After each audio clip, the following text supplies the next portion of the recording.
Hi, this is Ellen with Hollywood.com here at the Man Bruin Theater in LA. 27 years after its release, The Exorcist returns to the big screen in a version you've never seen before. So whose idea was it to bring this movie back, adding in the scenes, and why now? Why this year? Well, it was Mr. Blatty wanted this version to be out all along, and I resisted it for all those years because the version I put out worked. And so last year he said, please look at the footage we cut again, and I did. I saw it, and I thought he was right. And then the studio wanted to bring it back again, so the timing just worked out. I said, all right, if you want to bring it back the way he originally wanted it. So we restored the scenes and mixed it into 6-track digital sound, which is a much stronger experience than it was originally. And I heard you changed the score or the soundtrack Somewhat, as well? a little bit. I changed a lot of the effects. I added some oral textures, and I added some more music. A lot of it's changed, but it's still the same experience. Now, nowadays, horror films are very much about shock value and for this kind of MTV generation of things like that. Yeah, you're right. Yeah, so this film kind of brings back a classic movie for... This film is unique. There's nothing like it. That's love it or hate it, it's a unique experience. So last year you came to him again and pleaded with him to look at the... To at least look at the footage, and he agreed to do that. And when he came to the editing room, he was overwhelmed. He was overwhelmed. He forgot that he had shot many of the sequences. And that was it. We walked out of the building on the Warner Brothers lot, and he said, I finally understand what you were trying to do with this movie in the first place, and gave me a hug. And so you're like, I told you so. No, never that. In fact, he's gone beyond that first cut that he showed me. I mean, you're able to do so many things technically today than you were almost 30 years ago. Oh, he's given us as much as possible the movie he would have given us then if we had the technology. I don't mean there's a lot of morphing and cheesy looking new special effects. All the effects are the same. They happen right in front of the camera. And no, it's true to itself, but it's got 11 minutes that make it richer and deeper and more satisfying and restore the spiritual content to it that make you realize that at the end, my God, this is a happy ending. Usually you would think as a writer, you adapt the thing, you hand the script off, and then you're kind of in the background, but it sounds like you worked pretty closely on the production. Well, I was the producer. Yeah. But I stayed in the background most of the time, to be quite honest with you. Since the movie has come out, how many times have you actually seen it?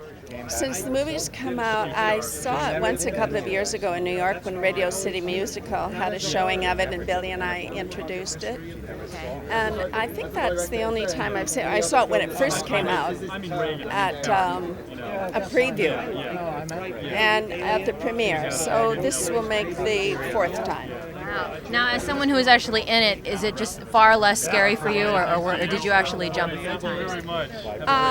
Yeah, I get involved in it. I watch it like an audience. I get scared. Now, when you were making the movie, since it touches on such deep topics of spirituality and faith and stuff, was there fear that kind of during the production that, things might happen? Well, we knew we were dealing with very powerful forces, and we prayed a lot. The priests who were working in the film were very active on the set, blessing the set and us, and we were a little nervous. Yeah, but everything went okay. There were no kind of scary incidents that happened. Oh yeah, lots of them. Oh, really? Yeah, but we did all right.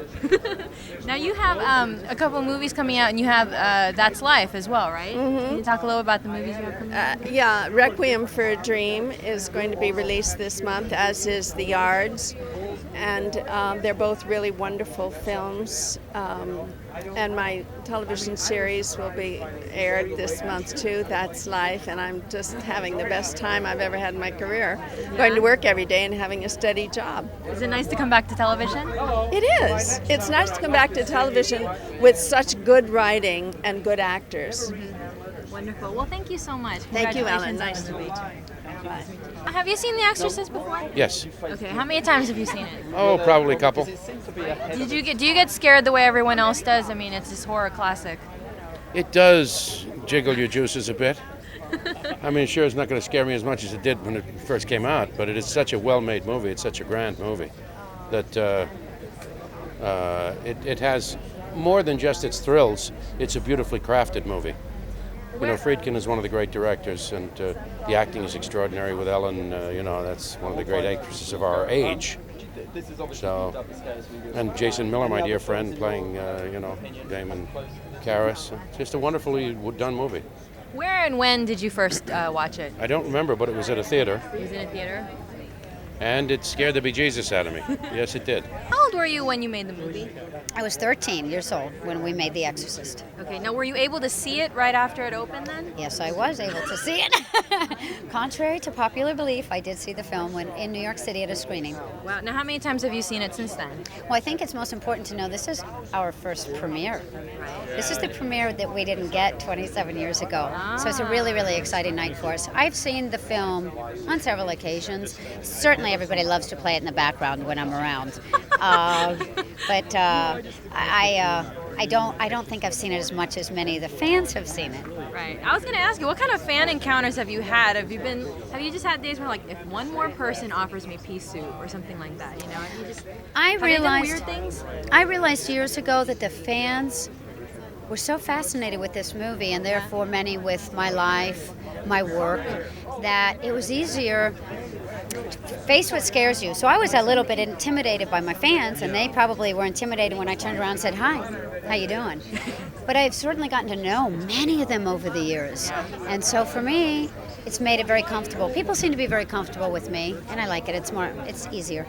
Ellen Burstyn was saying that there was a lot of praying on the set going on because of, you know, I don't know about the it. spiritual. Nothing Really? I ever saw. Wow. I'm sorry, I didn't. I mean, There was in the dialogue, but no, I know nothing about it. They were really. How was it on the set in terms of them kind of protecting you, or you know, really helping you out? You know, since you were so young and everything like that. Were there nurturing, or were they sort of throwing you in there? The film took over 10 months to make. It was very, very slow. The process, you never understood exactly how the scene was being completed and what was happening. So you never got any real feel for it like you see in a movie or a play or whatever. Billy Friedkin was very careful with me. Ellen Burstyn was very protective and loving towards me, and everyone was extremely professional and respectful. Everybody did their parts, and everybody would go back to the dressing rooms when it was done. It was a lot of work. I still had to go to school. So because the atmosphere was like that, it made it very easy to work in. And finally, obviously this film, you know, changed your life. If you had a 13-year-old well, I hope so, no. If you had a 13-year-old daughter and she came to you and she said, you know, they want me to be in this movie and it, you know, just like The Exorcist, what would you tell her? I don't have a 13-year-old daughter, and I have no children, and there are reasons for that. I think that the people would have been very difficult on my children. They've been very different. The press was very difficult on me over the years. Yeah. Not the audience, but the press. And so I felt that wasn't fair. So maybe in a few years from now, I have a few years left, but few, that's about it. But I may still think about having a child, but I don't. And the question, that's one of the questions. I mean, I cannot advise anybody to do this film.